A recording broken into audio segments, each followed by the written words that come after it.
You have the power within you to attract to yourself all that you could ever want. This is the central theme of Manifest Your Destiny, which is unlike any book or program that I have ever previously produced. I have chosen to write and talk about manifesting because I've been drawn to it, rather than because it is the next logical step in the progression of books and programs that I have produced over the past 2 decades. As I began writing, I felt a kind of humility, along with a feeling of arrogance. These feelings created questions such as, who am I to write about this capacity to manifest? Isn't this territory reserved for divine beings?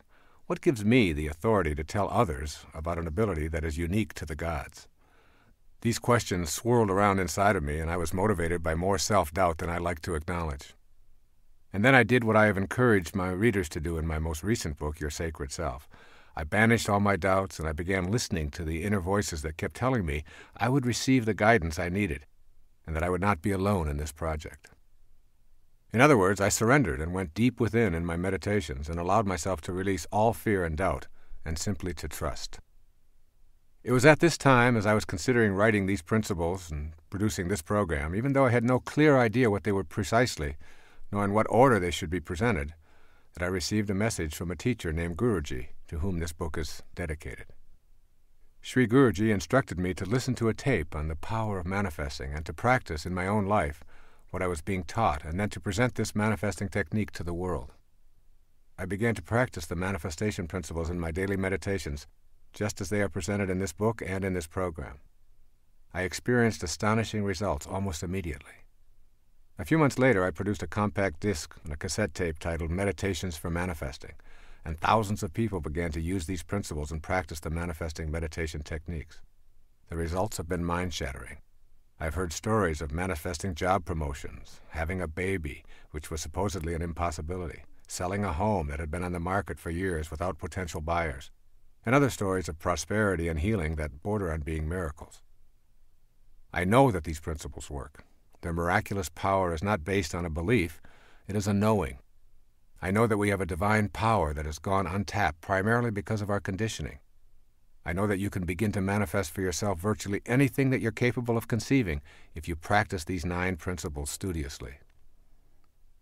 Make an effort to listen to these principles and begin to apply them in your daily life without judging them based on what you have been conditioned to believe about yourself as a person who is, quote, only human, unquote, and therefore limited. What you desire is of central importance, though you may never before have even thought of desire and higher spiritual awareness as compatible concepts. Yet the process of creating begins first with a desire. Your desires, cultivated as seeds of potential on the path of spiritual awareness, can blossom in the form of the freedom to have these desires in peace and harmony with your world.